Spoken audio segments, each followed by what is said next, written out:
All right, so welcome to Smart Leader Live Q&A session. If you haven't been hearing me, sorry about that. Some technical issue from my side, but I hope you can all hear me now. If you can hear me and you haven't heard me before, this session is Smart Leader, a live Q&A session. We're gathered to discuss issues of leadership, and it's for you, to bring up your issues, to seek clarification, to seek explanation on certain aspects of leadership. It's a free session. Take advantage of it. I make myself available so that we can have this discussion, so that I can learn also from, those who are in attendance, just as we share our wealth of experiences, together. So let's get the session up and running. You're welcome, Mr. Ojo or Ms. Ojo. OR, you're welcome. Mr. Opo, you're welcome. Somehow our people have a tendency to join, as we go on in the program.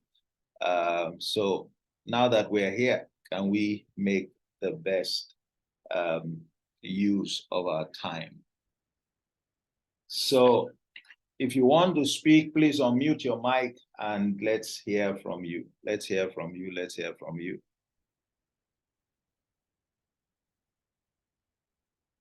Who is starting for us today? What issues do you have for us to discuss? Please go ahead and speak.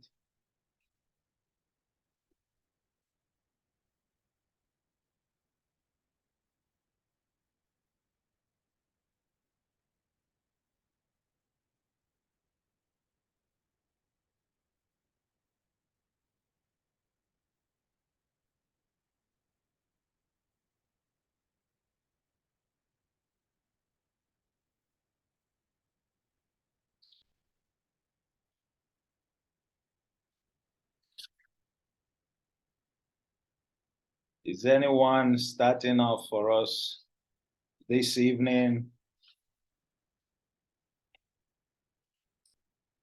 You have the floor.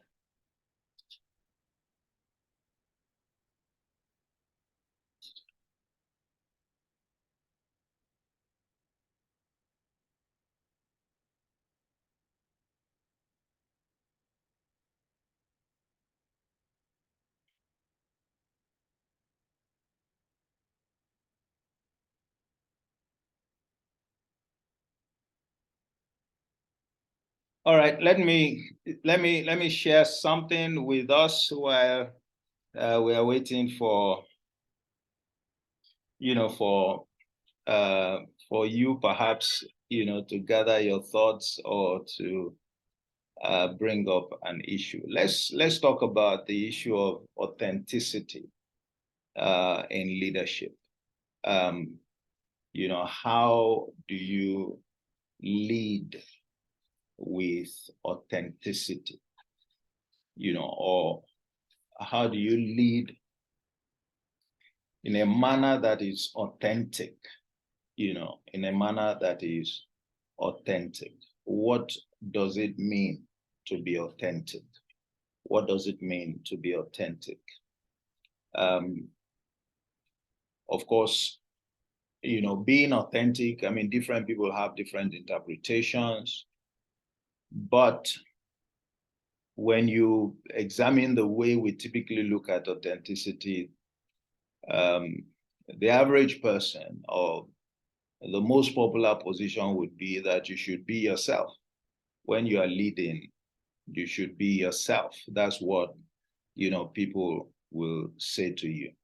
All right, that when you lead as who you truly are, then you are authentic in your leadership. Make no mistake, it's important to be authentic in your leadership. It's very, very crucial that you operate as an authentic leader. But what does it mean to be authentic? What does it mean to be authentic? By the way, the opposite of that is to be a hypocrite. The opposite of that is to be a hypocrite. And interestingly, that was precisely the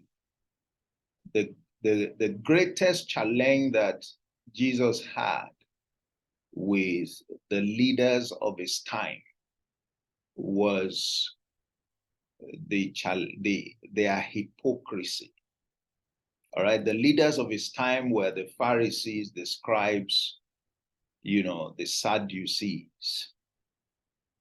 And when you look at his interaction with them, he was always almost fond of saying to them, "You hypocrites, you hypocrites." In fact, at a point, he called the attention of his own disciples and others to what he called the leaven or the yeast of the Pharisees. That is, they are penchant for hypocrisy. They are penchant for hypocrisy. And so, those leaders, as we have many leaders today, they are plagued by hypocrisy. And so we need to be careful with hypocrite leaders. You may not be able to run away from them, just as, the people that Jesus was warning them would not run away from their Pharisee leaders. But he said something that's important to them. He called their attention to the attitude that they should maintain towards their teaching. All right, he said that beware of the leaven of the Pharisees, which is hypocrisy. Now, he went further to say, beware of the doctrine of the Pharisees, meaning that be careful about what the Pharisees teach. He said, you can listen to them, but don't do what they do. Because one of the things they do is that they make demands of their followers, which they do not submit to. So they operate a regime of do as I say, not do as I do, because they don't do what they say. All right, but that's a fairly, narrow concept of hypocrisy if you were looking at that alone. That's not to say that, what Jesus was saying was narrow. But when you break it down, okay, you would discover that you can examine the issue of hypocrisy from at least, there are, I believe, like 5 components to read. There are like 5 components. And those components include number 1, that is living true to your identity. All right, so the leader has an identity, and the leader's identity must be clear to the followers. The leader, in the eyes of the follower, must have a distinct identity. As a leader, the follower shouldn't see you as one thing today, and they see you as another thing tomorrow. All right, in which case, you become like a chameleon, as it were. And each leader has a clear identity that he or she needs to project. All right, and she must live true to that identity. So the first thing is the identity of the leader. The second thing is the purpose and the passion of the leader. That is, every leader has a purpose, or if you like, there is a mandate for your leadership. You are not leading for the sake of it. You are leading in order to achieve a purpose. Now, I'd like to also emphasize that leadership is the same, all right, in every situation. Leadership is about the people that you are leading. More precisely, is about shaping the behavior of the people that you are leading. It's about shaping the behavior of the people so that they have the capacity to get certain kinds of results. All right. So the question is, a leader is expected to live true to his or her purpose. You want to be authentic, you can't come across as being authentic if you are doing something that is at variance with what is expected of your role as a leader. You can't come across as being authentic, for example, if all that concerns you is your bottom line or are your KPIs, without being interested in how you impact in a behavioral sense, the people. So the second point is the passion and the purpose of the people. Of course, the passion comes in because, if you're a true leader, we will see passion in you, or zeal, if you like, all right, that you demonstrate towards the accomplishment of your mandate. All right, if you are a smart leader, if you're a true leader, you can't be docile towards carrying out, the purpose of your leadership. That's why some people may look at certain leaders as being perhaps, overly excited, or, maybe they are too taken up by their leadership responsibility. But that's how leaders ought to be. Jesus was saying, he said, the zeal, of the Lord has consumed me. He was talking about passion. His passion was for, leadership, was to build up the people who were following him, all right, accordingly. That's why when you look at, I believe it's John 17, where, the way I normally describe John 17 is, that's the point where Jesus gave his report card. All right, when you look at John 17, it was him going to the one who had sent him on an errand, to his father, to his own leader, and every one of us has a leader, to render his report card. And everything that he said there, all right, he said, you have given me these people, he said, and I have kept them. He said, none of them is lost, except one of them, who has a different destiny, a different role. All right. And by the way, that one fulfilled his role even among the 12, because somebody had to get, him to the cross. And that was what Judas was appointed to do. So everything he said was, he focused on the people. He focused on the impact on the people. He knew that his assessment as a leader was going to be based on what he had succeeded in making the people into. Remember that when he called them, what he said to them was, follow me and I will make you. All right. So leaders make their followers into personalities. All right. He said, and I will make you fishers of men. Now, the concept of leadership has not changed. Let nobody deceive anyone.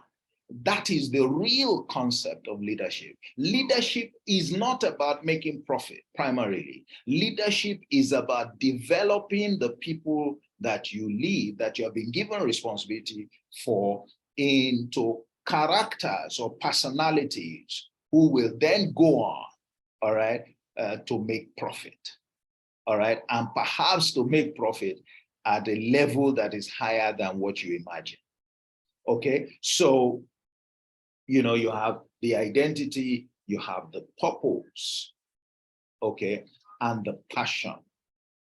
All right, then you have number 3, which is the principles and the priorities. We're still talking about what it takes to lead as an authentic leader.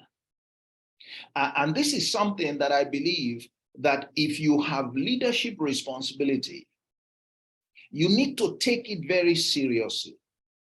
Nothing is more, you know, shameful, in my view. Nothing can be more frustrating than for a leader to come across to the led as not being authentic or as being a hypocrite. People don't like the word hypocrite. You know, well, they consider it to be a fairly strong word. But I think, you know, perhaps that's the word to use so that it can put us on our toes, that this responsibility to lead is a serious responsibility, is a weighty responsibility. And that's why I believe Jesus never spared those fellows. He said, you hypocrites. He said, you hypocrites, you hypocrites. I mean, all you care about is yourself. You paint a different picture. You like for your people to see you as somebody who is different. But you are all false. You are all fake. And some of us, quite frankly, want to come across as being authentic. We want to lead with sincerity. But it goes beyond wishing into knowing exactly what authenticity of leadership is about. All right? And that's why I'm sharing this. So the first thing, as we said, is that you want to be authentic, you must live true to who you are in these areas. Number 1, your identity. Who are you? Number 2, your purpose, the purpose and the passion of your leadership. Number 3 is the principles and the priorities. What do I mean about talking about principles and priorities? Every leader must operate on the basis of certain clear principles. The principles by which you lead must be known to the people you are leading. They must know what you operate by. They must know what you believe in. They must know what guides your thoughts, your decisions, your actions. What makes you predictable? And you can't be authentic without being predictable. One of the advantages of being authentic as a leader is that your people know you to the point that, to a large extent, they know what you're likely to say on an issue. They know what decisions you're likely, they know how you're likely to react. They know you to that level. And that's because you conduct your leadership responsibility according to these very clear, considerations. So what principles do you operate by? What principles do you operate by? And what are your priorities? What matters to you? What do you hold to be more important than other things? You want to be authentic? If you don't commit to a set of principles, if you don't communicate those sets of principles, to those you are leading, I'm afraid you can't come across as being authentic. Why? Because there are times you will take a decision. There are times you will take another decision, and you may have the same circumstances, the same situations, but the outcomes that you are producing, they vary from one situation to the other.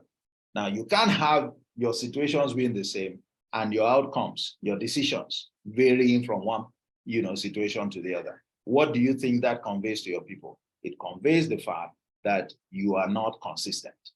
It conveys the fact that you are, what do you call it? That, a leader must be fair. A leader must have no respect of persons. That's a principle, for example. That's a principle. Okay, so now, one of the things that you would also find was a characteristic of how Jesus provided leadership is that he was always teaching. But what was he teaching? He was teaching principles. He wasn't teaching frivolities. He taught principles.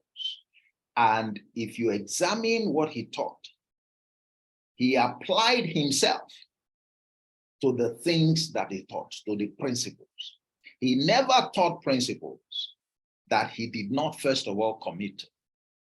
He never taught principles, all right, that he could be held to be in violation of. He taught principles that he upheld in his life, in his day-to-day living. All right? And he taught them by way of parables. Parables are stories that are told to illustrate principles. That's as simple as what parables are. Every parable, every single parable expresses a principle. The beauty of principles is that principles have no respect for persons. That's the number one, characteristic of a principle. The principle will not answer to you more than it will answer to me. Every principle is fair. That's why fairness is the number one. And if, in case you've not known that before, it ought to be your number one priority. You must operate a level playing field for every person that you lead.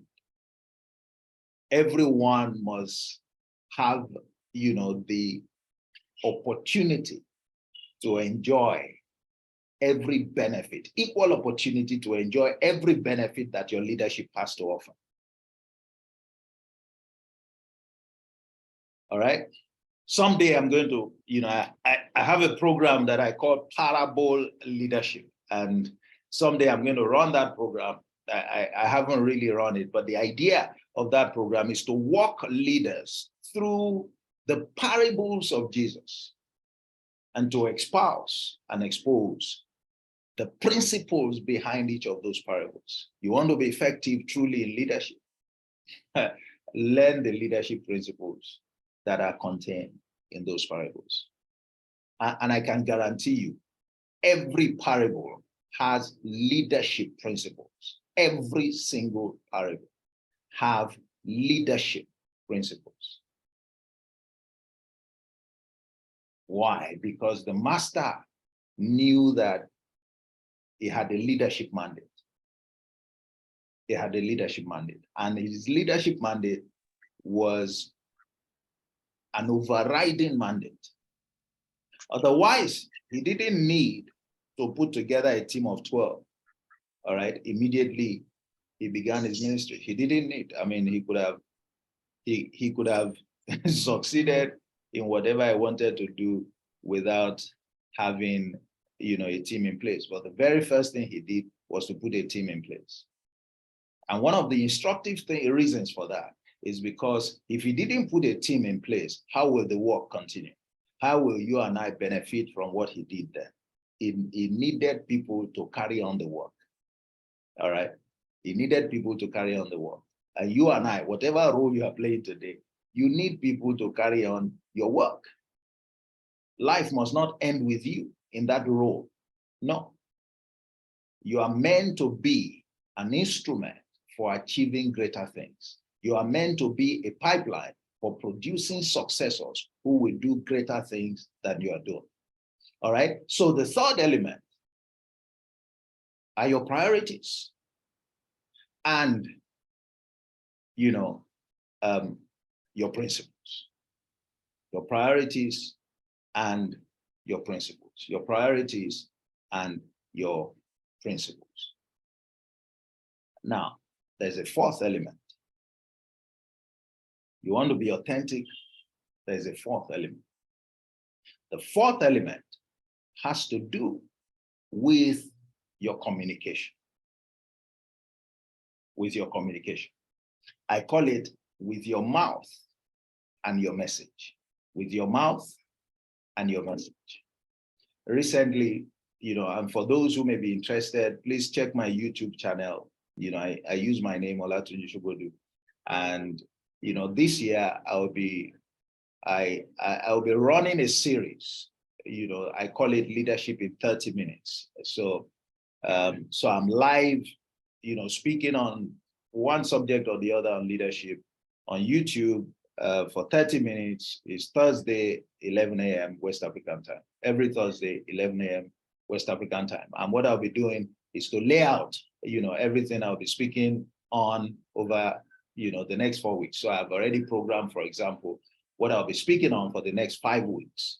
2 days ago, I spoke on a subject, I said, do they see when you speak? Talking to you as a leader. Do your people see? Do they see when you speak? I didn't say, do they hear when you speak? No. I didn't say, do they listen when you speak? No. I said, do they see? That is, what do they see when you speak? All right. And in that short discussion, the point I was making is that communication is at the core of leadership. Why?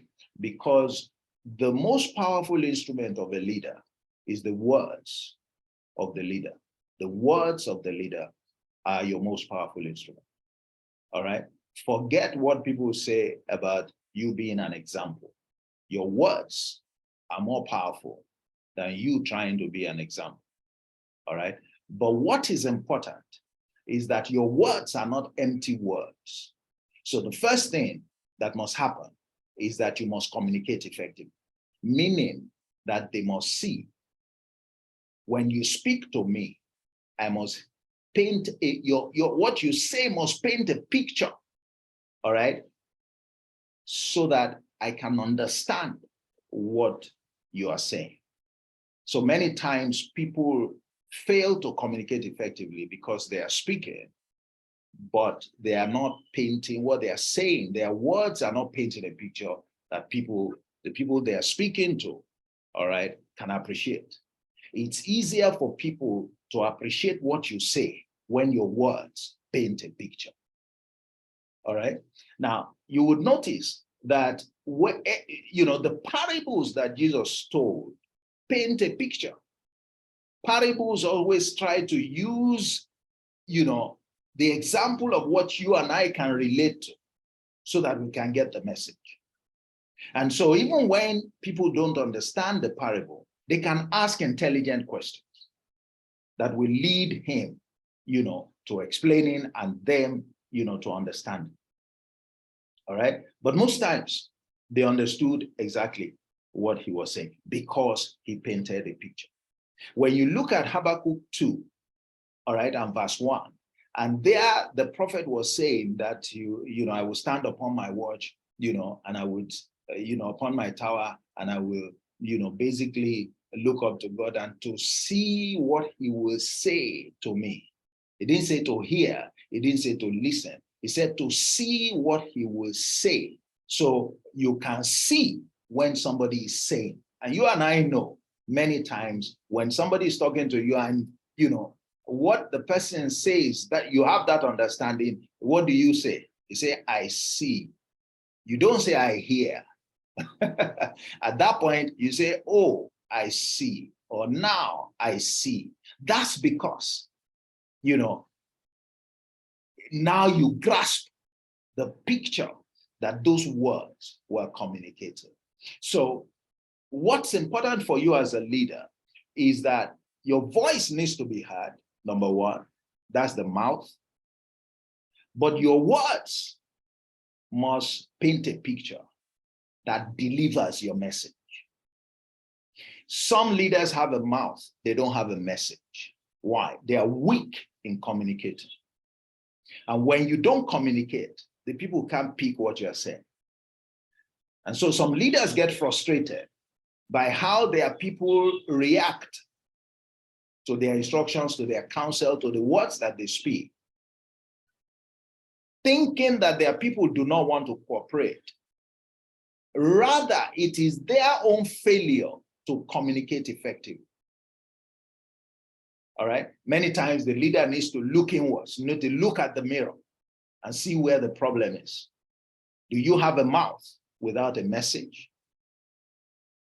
And when you deliver the message, which is very important, do you live up to it? And that's where we're talking about another dimension of, authenticity. Do you say things and you are the example of what you say? You see, that's when an example is powerful. That's when an example is even relevant. It is, what am I observing as a follower relative to what you are saying? Can I take you seriously because you uphold the same things that you say? Or you are like one of the Pharisees who says one thing and always has a reason why you should not be subject to the same demands that you make from your people. You can't operate like that and expect people to be committed to you. It won't happen because you come across as a joke. You come across as somebody who is not serious, who cannot be trusted. Okay, so you may want to check. There are, of course, other videos on the platform, and there will be a lot more this year. And please feel free to subscribe to the channel and to share the videos. It's, and be a blessing to others. Okay, so that's the fourth, dimension. That's the fourth dimension. All right, that's the fourth dimension of this whole subject of authenticity. It is not that simple. Okay, now we have listed 4 dimensions. There is a fifth that I'm trying to remember, and I hope I can remember that. But I thought to speak on this, if you like, extempore. So I know there's a fifth, which I think is probably has to do with the legacy that you leave, because let me speak to that. There's also the aspect of the legacy. So we've talked about 4 dimensions. Again, number 1, you want to be authentic. Number 1 was your identity. You must live true to your identity. Who are you? Do we know who you are? And when you say this is who I am, do we agree with you? Is that what we observe? Okay. Number 2 is that you must live true to your purpose and be passionate about it. All right. So this is, you're a leader. That's the nature of the relationship you have with your followers. Are you living true to the purpose of leadership? All right. It counts if we're going to score you on how authentic you are as a leader. Number 3 are the principles and priorities. What are your principles? Are you living true? Do you even have principles? One of the things I've discovered is that many leaders don't have some core principles that they are noted for, that their people know that this is how this man thinks. This is the mindset of this man. These are the principles, that this person holds very dear. And it's one of the reasons that they can't be consistent, because if you don't have principles, you cannot be consistent. If you don't have, if your conduct is not anchored to certain principles, you can't be consistent in your behavior cannot be consistent. And so you can see why that becomes a problem in your quest to come across to your people as being authentic. So there you have principles and you have priorities. The leadership has a responsibility. There are clear priorities. And it's usually not what many people think. If I ask you for your priorities, you probably will talk about, making profit, all those numbers. They are not the priorities of leadership. That is that's a message for another day. That's a discussion for another day. I think I discussed that in another program. I call it the weightier matters of leadership. You'll be surprised what those priorities are. But I volunteered one of them so that we don't digress. You need to be fair. Okay, it's a number one priority of any leader: fairness. And then, of course, we've talked about living true to your words, and that has to do with your communication. You not only have a mouth, you're not just backing out instructions and expectations, but you are delivering a message, and you are the first example of your words, of the things that you are saying, and you are consistent, also in the things that you say, which again tells you why principles, adherence to principles, is important. Now, number 5 is, what's your legacy? All right, you and I will remember. This is a common phrase: by their fruits you shall know them. By their fruit you shall know them. So what do you refer to as their fruits? What is the fruit of a seed? It is the product of that seed. It's the product of that seed. So if you are a leader, who are your products? What do they look like? Do your products resemble you? Because if your products do not resemble you, do not resemble the principles, do not resemble, the purpose of your leadership, all right, do not have a clear identity that we can relate to, then you are, to all intents and purposes, a fake leader. Just like, Jesus will talk about the false prophets. All right, so that aspect is also important. That aspect is also important. So those are 5 dimensions that you ought to pay attention to and operate by if you want to be an authentic leader. And when you find an authentic leader, you have found a leader of value. You have found a leader that most people want to follow. And my choice of words are very careful. I didn't say that all people. Authenticity doesn't mean that everybody will follow you.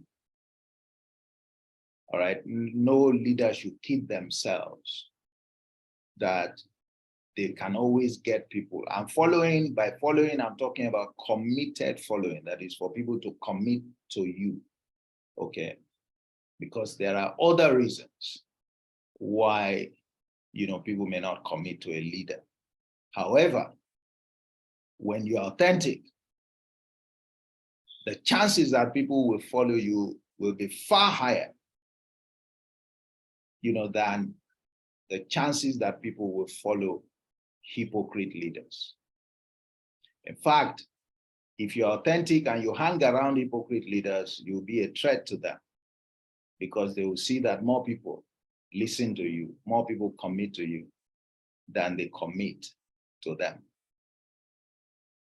All right, it's one of the reasons that, that the Pharisees always got aggrieved, always felt upset, because they saw that more people were opting to follow Jesus than them. They were losing their crowd. Their crowd never had an opportunity to compare them with anybody else. And in any case, they operated on the basis of force.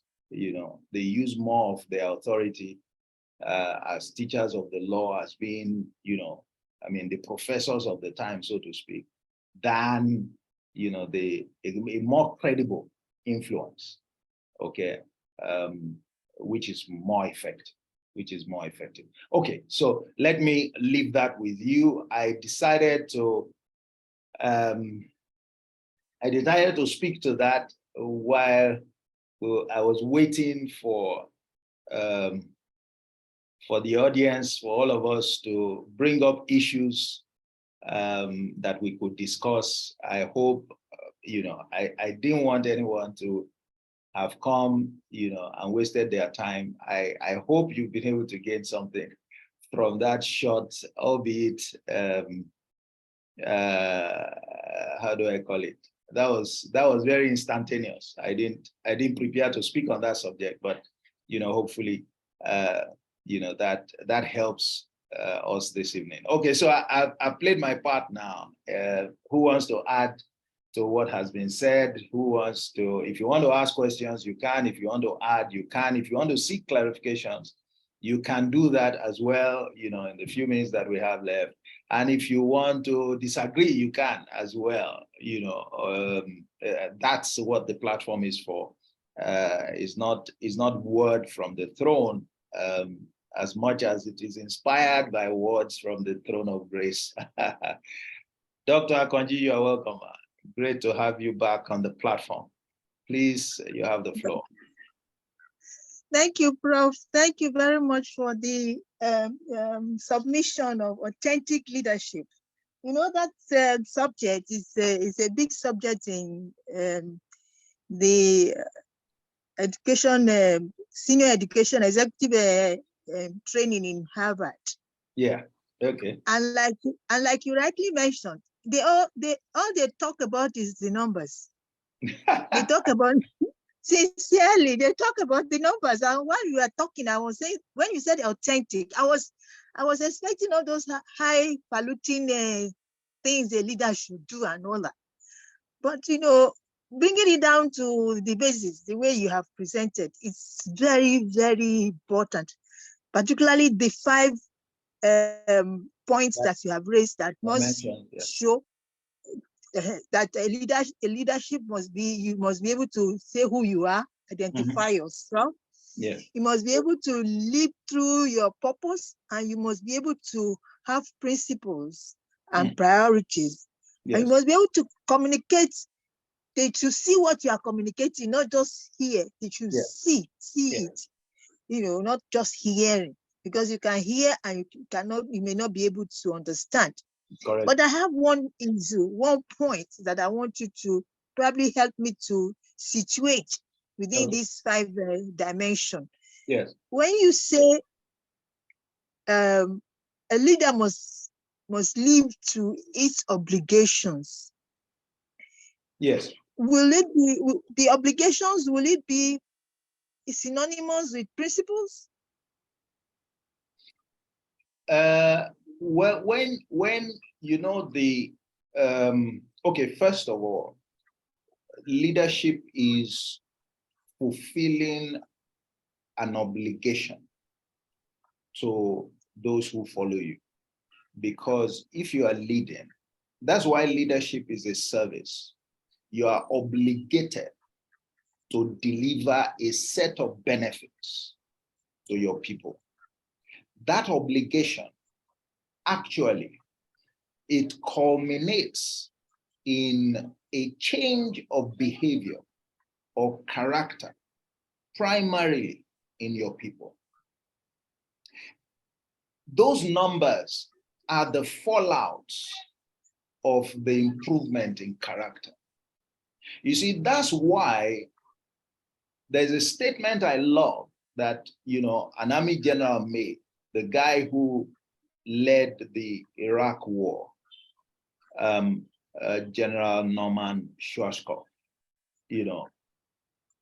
Most of us, that name can sound familiar. He has one very interesting quote, and I use it because it aligns with my understanding.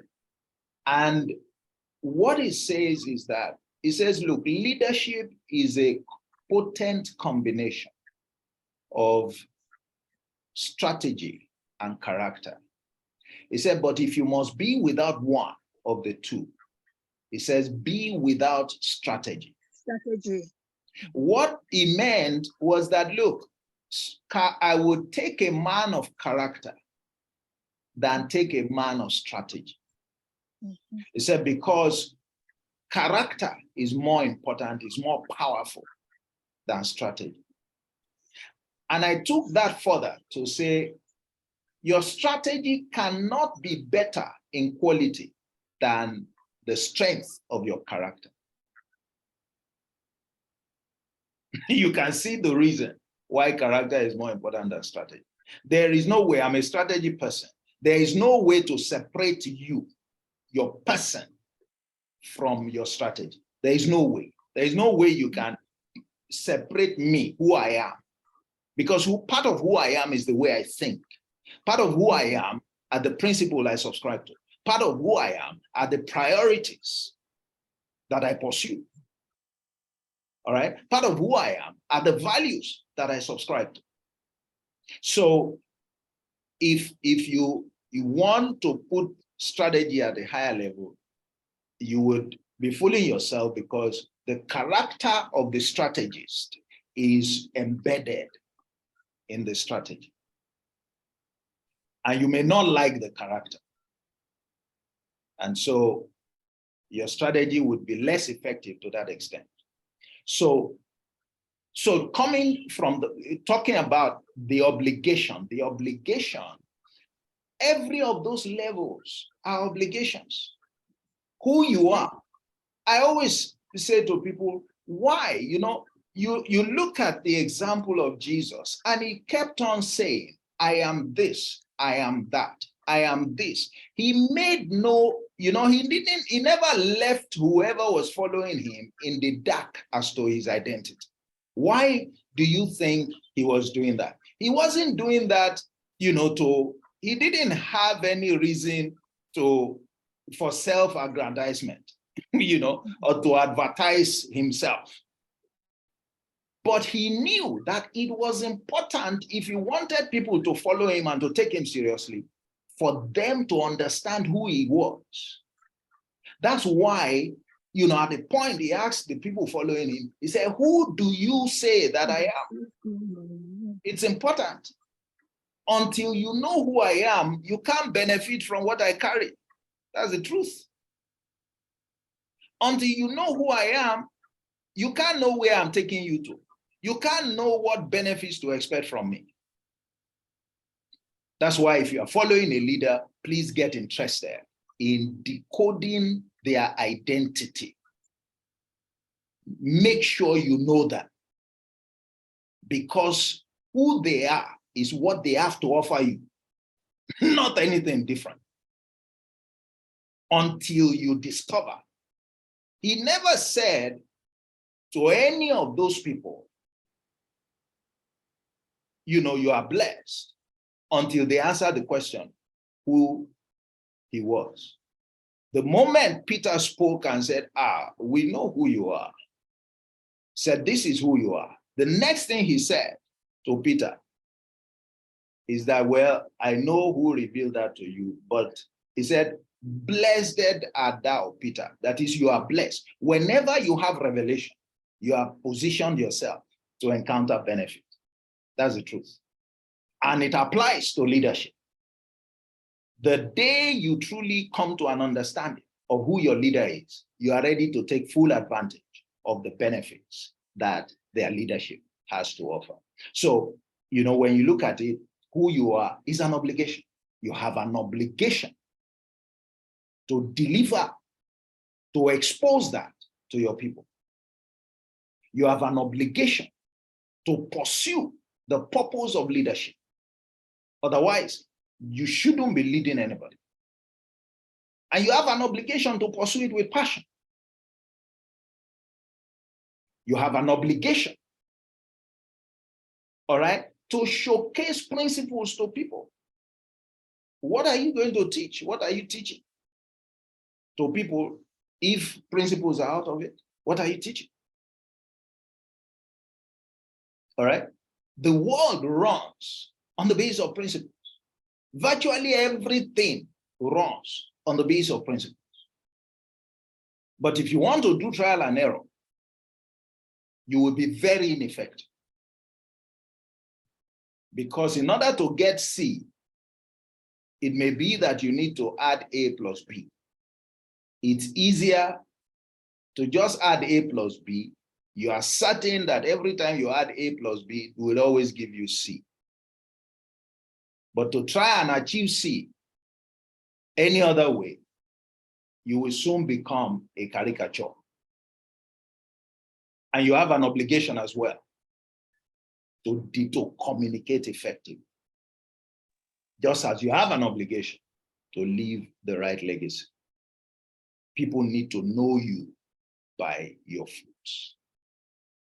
Now, so I have, these 5 are actually individual obligations. You know, it's a way of summarizing, you know, or contextualizing, making it easy for us to relate in more practical sense to this whole issue of authenticity. Otherwise, like you said, man, it's going to be reduced to discussion of numbers. And you are not authentic because your bottom line was great. No. Because when you are there, when you live there tomorrow, the people that you led may not be able to reproduce that bottom line. And if whenever a leader steps aside, leaves the scene, if the people that the leader left cannot not only reproduce the performance of the leader, but exceed it significantly, the leader has been a complete failure. The leader has been a shame. The leader has wasted the time, you know, of all the people they were leading. That's why leaders don't celebrate themselves and shouldn't allow people to celebrate them when they are still on the job. Yes. Correct. True leaders are celebrated after they've left the scene, because the people, the successors that they produce were able to hold what they accomplished, what they built, and are being taken it to the next level. To levels that when the leader himself looks back or herself looks back, the leader, you know, will be very proud of what the people have done, not what he has built. The people will be celebrating him, but he will be celebrating the people. That's true leadership in action. Thank you very much, Ma, for raising that. I hope that speaks to the point. OR, I see OR here. You raised your hand. Please speak, sir, or Ma, as the case may be. Let's hear your voice. Let's have more people. Mr. Jonathan Labota, you are welcome. Your first time. Great to have you. OR, great to have you. Is your first time as well. I see your hand. Say hello Yes, to sir. us. Go ahead. Good evening, sir. Good evening, Ma. Good evening, everyone. Good evening. Yeah, I'm glad to be here, and I must say thank you for time well spent this evening. Thank you I very wanted much. to ask about authentic leadership, the identity. Yes. Should a leader communicate the identity to the follower, or just allow the follower to determine, oh, this is this person, this is the kind of person the leader is?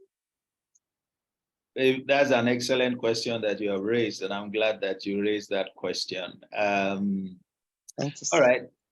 Because you raised the question, never mind, you know, I spoke earlier that one of the reasons that we set up the Smart Leader Life is because we have a 30-day Smart Leader program.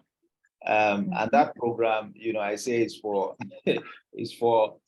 turning smart learners into smart leaders and smart leaders into smarter leaders, because over a period of 30 days, you know, I recorded 30 videos, And every day I speak to an aspect, and I basically walk people through what leadership is all about. So one day leads to the other.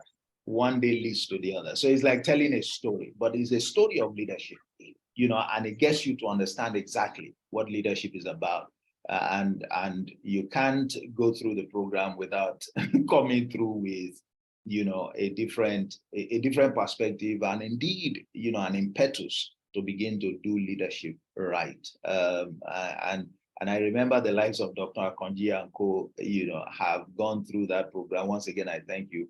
For anyone who is interested, you know, just send me a text, or you can put your email in the chat, and then I'll send you details of the program if you're interested.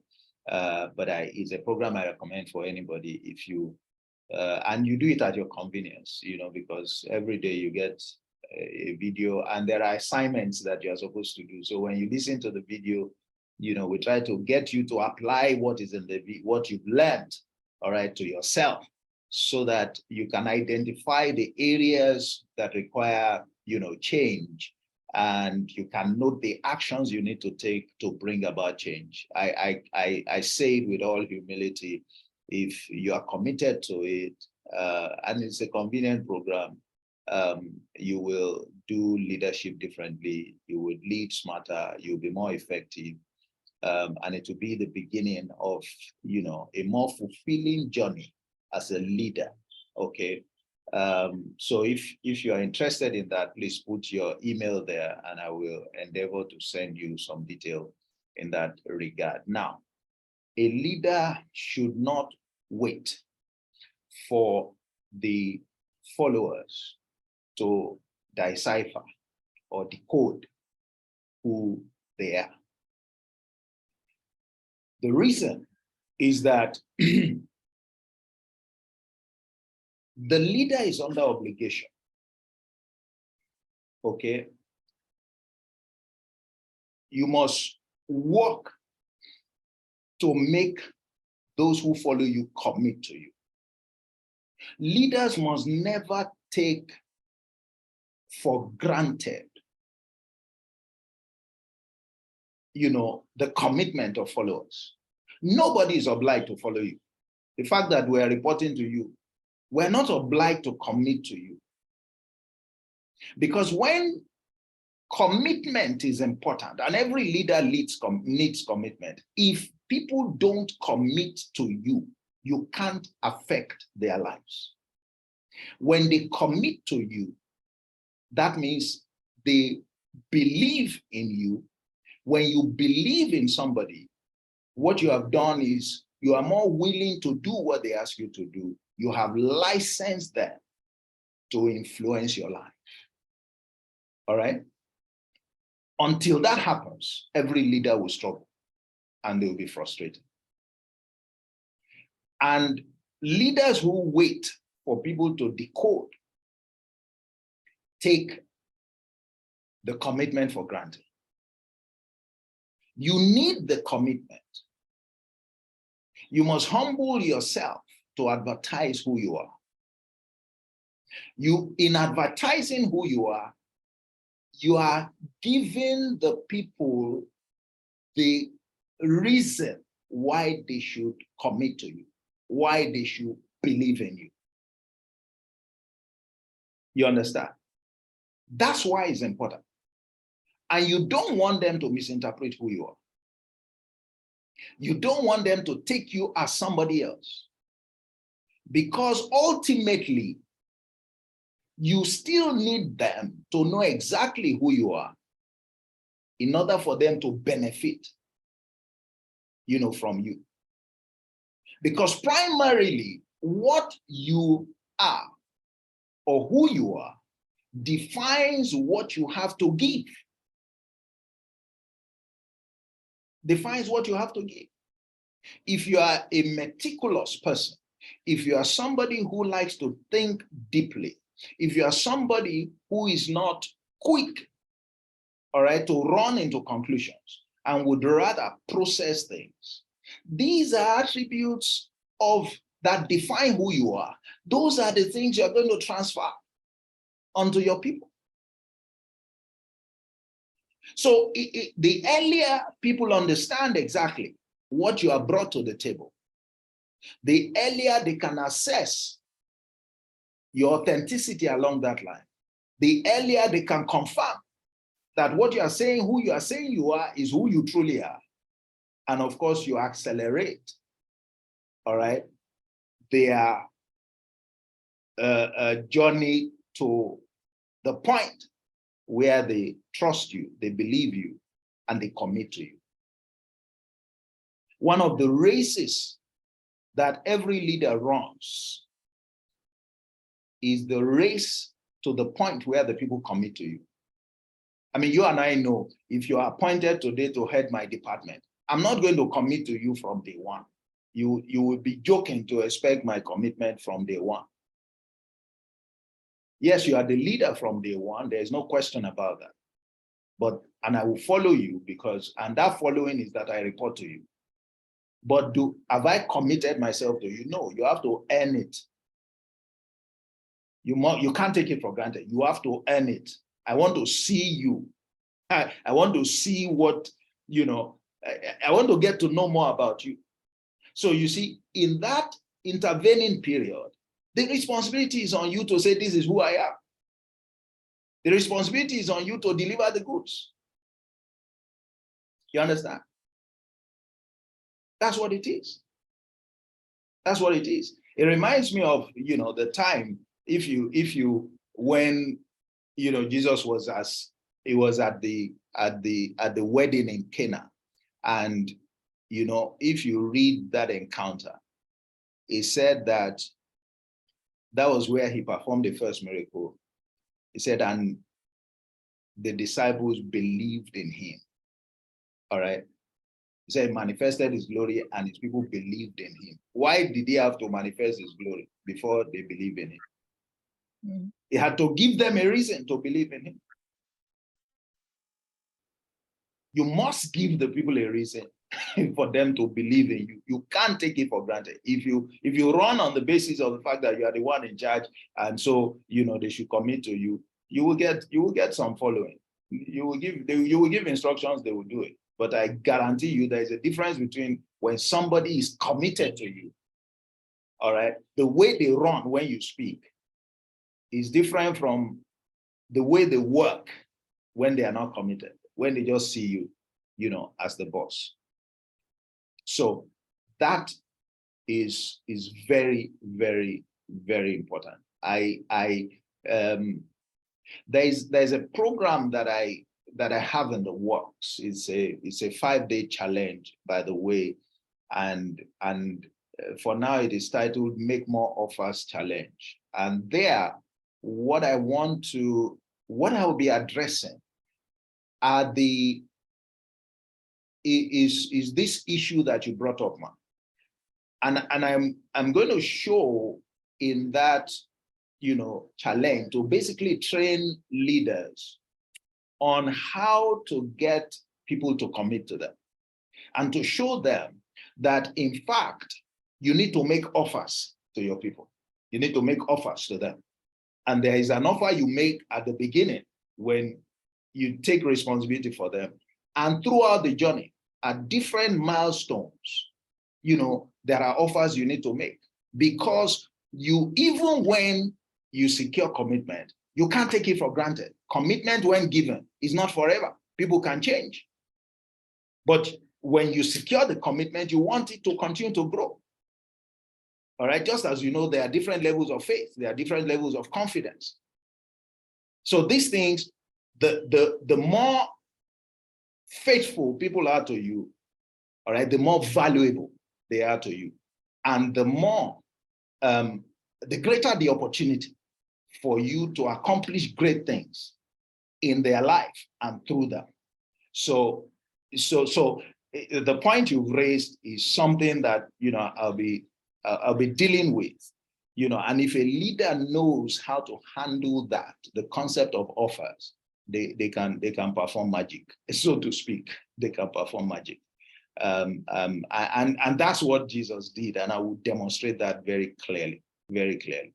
From the very first I mean, if you look at it, follow me and I will make you. That's an offer.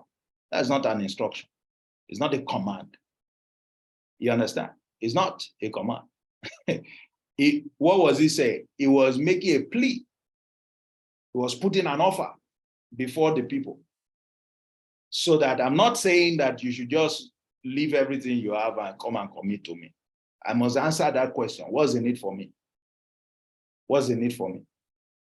And many leaders want people to follow them without answering the question, what is in it for them? When the other thing is that when you see, when you declare who you are, one of the things that you are doing, and it's a bold step that a true leader, anyone who knows their onions, would make. Why? Because when you hold yourself out as something, all right, you hold yourself accountable. You hold yourself accountable. Many times we as leaders, we only want the people to be accountable to us. We don't want to be accountable to them, yet we want them to follow us.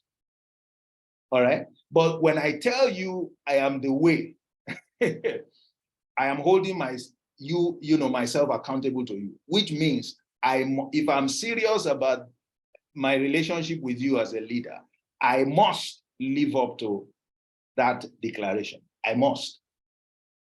And that accountability is good for leadership. That accountability is very good for leadership. That accountability, by the way, as we have been discussing today, it keeps you on the path of authenticity. All right? Because you mustn't be seen to be something different. You mustn't be seen to be something different. And the implication, by the way, is this, is that, you see, before you declare who you are, you must know who you are. You too must know who you are. And as simple as that is, what I have found in many of my classes and many interactions with executives is that many people don't know who they are. In fact, they don't even know the definition, how to distill who they are. But like I said, today's session, what I've been speaking about is I've condensed it a great deal because there are so many dimensions to it, but at least you get the gist, and that's a good point. So I hope that speaks to your issue, Ma. I hope that speaks to your issue. Yes, right. Thank you, man. Thank you for joining. Thank you. Thank you very much, sir. Hope to see you as one of us, as a regular attendee. If this has been impactful, it just gives you a sense of what we do here, every Saturday evening. And by the way, we'll soon be migrating it, to a more serious, arrangement, because I think what we've observed in the past is that at times some people just come and, they don't come on time. Today has been great, by the way, and I want to appreciate everyone. So we may, begin to restrict the participation so that we ensure that, we have the right people and people who really have value for, what's on offer, here. But like I said last week, I'll brief us, hopefully very soon on, how things will run after a week or two. Mr. James, let's hear you, sir. Maybe we'll close with your comment as the last. Thank you, sir. Good evening, everyone. Actually, the question I wanted to ask, though you've addressed it partially, okay, was how to train a boss to be a leader. How to do train a boss. All right. All right. Okay. Let me. Oh my God. That's first of all. Are you done? Are you done? Not yet. Oh, not yet. Okay. Okay. Actually, the concept of leadership also, if I could understand, depends also on the context. Is it leadership in the church, for instance, leadership at workplace, leadership in community? I believe leadership at different level yes, will be manifested, differently. Mm. And even if you take the leadership in the church, Yeah. the way pastor as a leader get the commitment of his follower may be different from, the person in charge or the CEO or the supervisor or whatever in the workplace. Yeah. How we get commitment from his staff or his. In the community leaders also, how they get commitment from their followers is also different. Yeah. So I don't know if you can address all this, considering that we really have a problem and an issue of definition between who truly is a leader. Because if a leader is someone who builds other leaders. Yes. Yes, other leaders, that is the followers who become leaders. It's Yeah. not always, for instance, in the office, you may be an accountant, but you have a boss who is not an accountant. Yes. How you align your leadership requirement with somebody who is not an accountant, but your boss? Yes. So I don't know. Okay. If, yeah, well, you have raised some very important issues.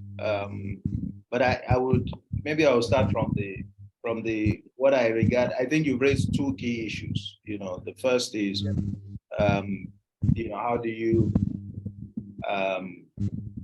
turn your boss into a leader? And then secondly is basically the concept of leadership being different from community or from activity or sector to sector. Okay, I want to start. Let me start from that second. The second is that let's be very clear in our minds that the leadership doesn't change whether you are in the church or you are in the corporate or you are in government, wherever it is you may be operating, or you are even in that in that community, society, you're in a club. All right. Why does the concept of leadership remain the same? Because all of those groups and gatherings have one thing in common. What do they have in common? They are a gathering of people. So wherever you have people gathered and there are leaders, the leaders are there to manage the people, or if you like, to more appropriately lead the people. That's why the point is always emphasized, that leaders focus on people. All right. Primarily, the job of leaders is to focus on people, is to help people to grow and to develop, okay, so that they can add value to the society or to the group or to the community. So whether I'm in the bank or I'm in a non-governmental organization or I'm in the village, wherever, your focus, once you take your focus away from the people who make up the gathering, you have missed it. That's why the measurement of the impact of the leader is not on the basis of what the community achieves, primarily, is on what becomes of the people. Okay? And everything that we're talking about is therefore applicable, because as long as you have people, you need commitment of people. And let me be very clear. You can see that, the reason I use a lot of examples from scripture is because, we focus on, this is an initiative of Emet Leadership Academy. Emet is the Hebrew word for truth. Okay, so, we nurture leaders based on truth. That's what we do. That's what this platform and everything we do on leadership represents. Okay, so, and a lot of, we don't teach anything that departs from the truth. All right, I have over 30 years of leadership experience that cuts across, name it. All right, I've been in church, I've been in, I was in banking for 20 something years. I've been the CEO, of a petroleum marketing company. I'm running my own, stuff now and things like that. Now, so I do have the experience, but if any aspect of my leadership convictions that do not align with what I find in scripture, which is the source of truth, I don't teach. It won't work. All right, so we speak about things that will work. If you hear anything on this platform or wherever I'm speaking, I'm talking about something that will work. They work not because I say so. They work because of where the inspiration and the insight is coming from. All right. Where my experience aligns, yes, okay, fine. But I never put my experience above those things. So I'd like you to take that concept away, that leadership is about people. Wherever people are gathering, all right, and there are leaders, it is to accomplish the same thing, principally. All right, the impact on people. And in order to impact the people, you need to secure influence with the people. So it doesn't matter whether you're a pastor or you are, whatever. A pastor who is leading needs the people to commit to it. If the people don't commit, the pastor will be frustrated. All right. And the things I have told you today, we have shared today by the grace of God, they apply to the pastor. All of those who is the pastor? What's the mandate of the pastor? By what principles does the pastor live his life? Not just what he's teaching on. What principles, by what principles do you know, for example, that some reasons that there are members in a church that will not commit to a pastor is because they know that the pastor is partial, that is, treats some people differently from the others, or at least they have that perception, even if it's not reality. But you and I know the problem with perception, all right? And nobody should allow perception to linger for long. Otherwise, it is taken as reality. So everything we have spoken about applies. Each one simply needs to look at their situation and to see how it applies. Okay, there is what you say, there is the message you deliver. It applies anywhere, whether you are in whatever circumstance. Okay, so I let me leave that there so that I can begin to round up. Now, how do you train your boss to become a leader? That's an unfortunate situation. And primarily, it's not in your place to train your boss to become a leader. All right. The tail cannot wag the dog. All right. The dog must be the one to wag the tail. Instead of trying to change your boss into a leader, you should be looking to leave the boss who is not a good leader. Because if you stay long under a bad leader, you will be produced as a bad leader. A good tree can only produce good fruit. A bad tree will necessarily produce bad fruit. So don't, it may be a futile attempt, all right, for the tail to be trying to wag the dog. It is true that you can say, well, okay, some people may not be the head, but they are the leaders. That's fantastic. But they typically don't have the kind of responsibility to reshape, all right? You know, when they lead like that, they lead the rest of the team, not the boss inclusive. Do you understand? You know, the leader is still the leader, even if he's de facto. All right, is an arrangement that is a shame, but it points the follower to one responsibility that every follower has, because every follower must decide on who they want to follow. All right, it's your responsibility. Nobody forces anybody. So you must decide well.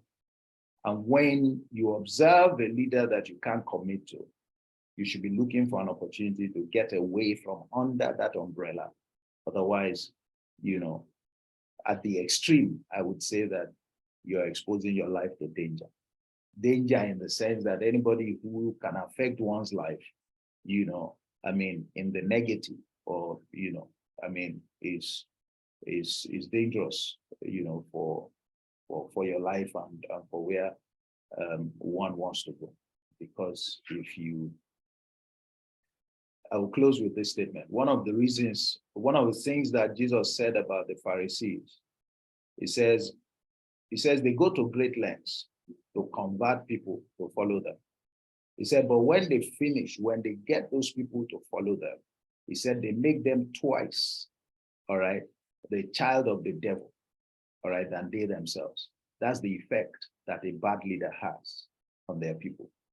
In the same way that good leaders produce people who go on to do greater works than they, bad leaders produce bad people, you know, who are bad leaders, who go on to do worse, you know, than themselves. And that's the problem with having bad leadership.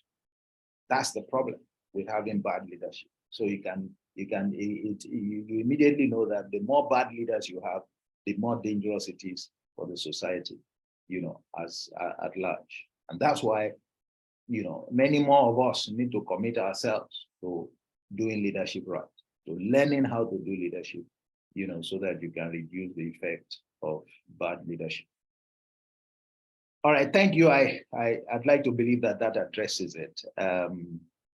So once again, thank you very much. It's been, I believe, well, from the feedback I can see from the chat, it appears, you know, a number of us who are attending for the first time, you know, are glad that they are attending and they haven't wasted their time.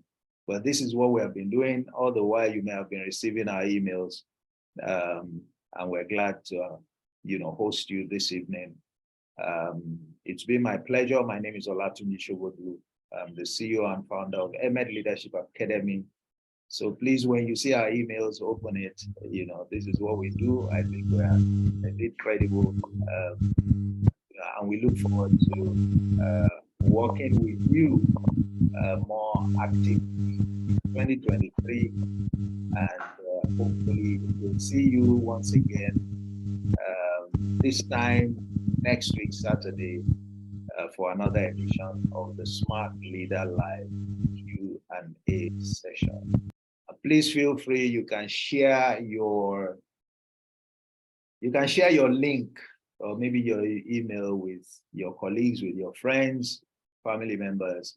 You know, if you believe that there are others who need to benefit as well, let's be our brothers keepers. Leadership is crucial. You know, it would affect all of us in one way or the other. The more of us, you know, we can get to understand what it takes and to do it right, you know, the better for all of us. So once again, thank you very much, and good evening. Don't forget, you can search for my name on YouTube and listen to other videos.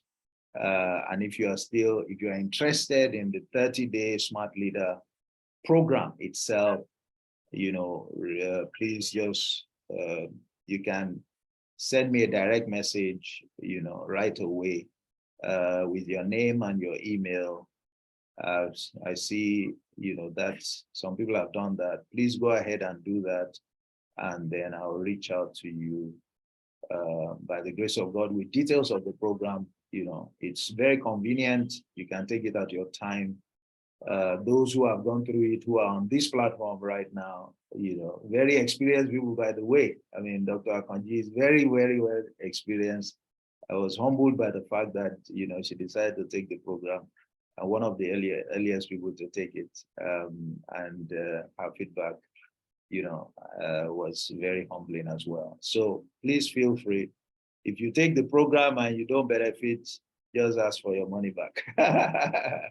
But I'm sure that, you won't have need for that. All right, so enjoy the rest of your evening. God bless you, and have a wonderful week as you step into Sunday. Thank you very much for coming. God bless you. Bye-bye. Bye. Nice weekend. Bye. Bye, ma. Bye. Thank you very much, sir. Thank you, sir. Bye, Mr. Akinlade. Bye, Mr. Anthony. Bye. Thank you, sir. Mrs. Bye. Olakun. Thank Yes, you. sir. Thank you, sir. Thank you very much, sir. Thank you. Thank you, Jerry, you didn't speak throughout. You haven't come for a while. Yeah, it's good to hear your voice. Yeah. Thank you so much, sir. Mr. Babala, thank you very much. Pastor Gbadibo, you're welcome. Thank you very much for joining us this evening. It was a pleasure, having you with us. All right. Good night. And thank you, Mr. Jonathan. Yeah, it's been your first time. It's a pleasure having you join us this evening. Look forward to seeing you again next week by the grace of God.